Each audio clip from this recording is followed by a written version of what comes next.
couple of fast finishers from the 29th annual Roseville Big Bird race today. And let's start over here. What's your name? Chris Giannetti. And what's your name? Paul Ballinger. And where are you from? St. Clair Shores.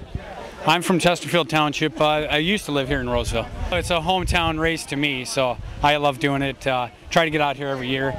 So you've done it other times before this one? Yeah, it's probably about my 9th time. Wow, okay, how about you? Yeah, I do it just about every year, so it's been about almost 9-10 years I've done this. So yeah, I try to do it every year. So it's a good time to get your last fast time of the year in? Yeah, it is. It's a good time. It's usually right after the Detroit Marathon or half marathon, and you got a couple weeks for recovery, but it's a nice temperature. You can get going real well. You don't have to worry about ever being too hot out. It's usually a perfect temperature, yeah. It's a good race. It's a tough race. A little bit tough getting over the bridge and that, but it's challenging. A lot of turns, a lot of twists and turns in a race. So it's tough to get a good time, but it's doable when it stays nice and cool like this. That one hill is kind of an interesting one. Can you describe it for us, Paul?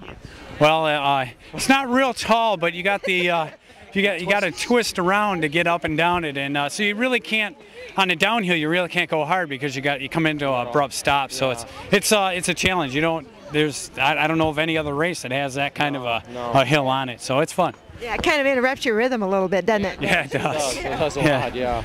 I also noticed you're wearing a Run Guru singlet. Are you getting some coaching with Clint Barron? Yes, I am. Clint's done a good job. He's helping me get back. I want to do a sub-3 hour marathon, so I'm not there yet, but he's helping. He's really helping. I imagine he's one of the most consistent marathoners out there, so if anybody can help you get there, he will. Yeah, that and with being a physical therapist, he's able to keep me healthy. So that's originally why I went to see him. So the coaching came on too. So far so good. Well, by your time today, it looks like you're going to be ready to roll pretty soon. Yeah, getting back. I think I'm finally at a point now where I can kind of make a next step forward and have some good times hopefully next year. Well, congratulations both of you on a great race today, and good luck on the next ones. Thank you. Thank you. Thank you very much. We're here with David Watkins, who was 2nd overall today. Tell us about your race today. Yeah, it was a fun day to race. The weather was cooperating early on. The wind started picking up towards the middle of the race. I kind of got stuck in a vacuum, in second place. So I was kind of on my own, but it was a good day to run and had a good race. And looking forward to it was kind of a tune-up race for the cross-country nationals with a Frontline Racing team. We were the national champs last year for the Masters team, so our goal is to come back out and defend that title. So this is just a tune-up race for that. So looking forward to that. Well, in fact, I wanted to ask you about that because you were part of the championship team last year, and I know that was kind of an amazing experience. Can you recap that just a little bit for us? Yes, it was a lot of fun getting a lot of the Masters runners from Michigan going out to San Francisco, and Fred Van Holla managed to get us all together to go out there, and we put together a great race, and it was a lot of fun, a lot of fun with that team, and we have everyone back and then some this year, so we're looking forward to doing it again this year, and it's in Westchester, Ohio, so it's we get to drive this year instead of fly. Well, you probably get a few fans this year because it's close enough for the fans to drive too. Yes, exactly, and my wife's going to be traveling out there with me and looking forward to having her out there for support. Yes, and we'll have some Michigan support this year. It'll be a lot of fun.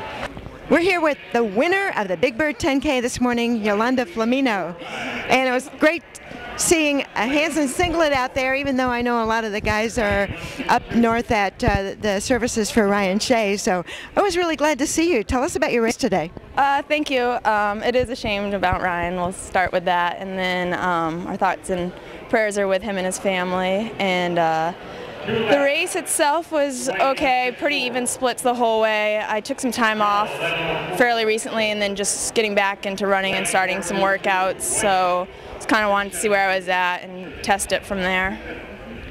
Have you run this course before? I have not. I've heard about it because everyone raves about it and really tells you about it. I heard about the bridge, so but it was interesting to see it.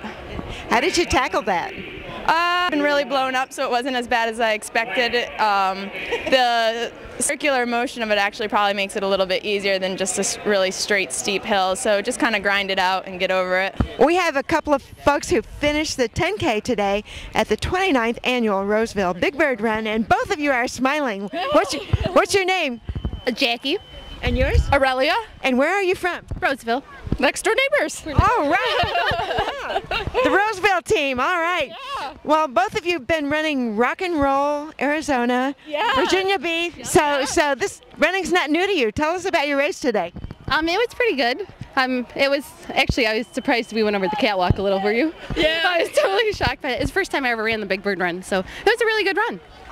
It was well organized. I really liked it. It was a little windy, but not too chilly, so it was a good day for a race. So you're from Roseville, but it's your first Big Bird. Yeah. Okay.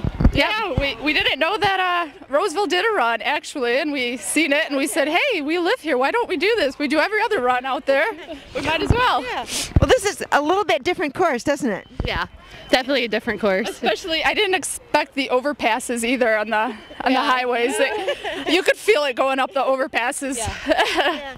I tried to take advantage of going down. Yeah. It was hard going up, but yeah, it was hard going up, but as soon as we were going downhill, I tried to take advantage of it. Regain my energy. Well, tell us about your outfit. You match. We do. We try to match every race. Yeah. And we always wear knee-high socks that are a different color, so they're our lucky socks, I guess. Lucky socks? Yep, lucky socks. We have here one of the people who won a turkey at the Big Bird race today. This is a tradition, and a lot of people come here hoping to win one. What's your name? Melissa Hack. And where are you from, Melissa? Macomb. And it looks like you run for Lutheran High North. I used to. I graduated. Okay, but did you run the race today? Yeah. How'd you do? I beat my dad. I got 54, 20 something. That's great. Thanks. It's a little longer than the high school running, huh? Yeah. Yeah. And so, is this the first time you've won a turkey? Yeah. So, do you know who's going to be cooking the turkey? My parents. But you probably eat some, right? Yeah. Hey, what do you got? Okay. Good job! Go ahead. We got all these kids, so we...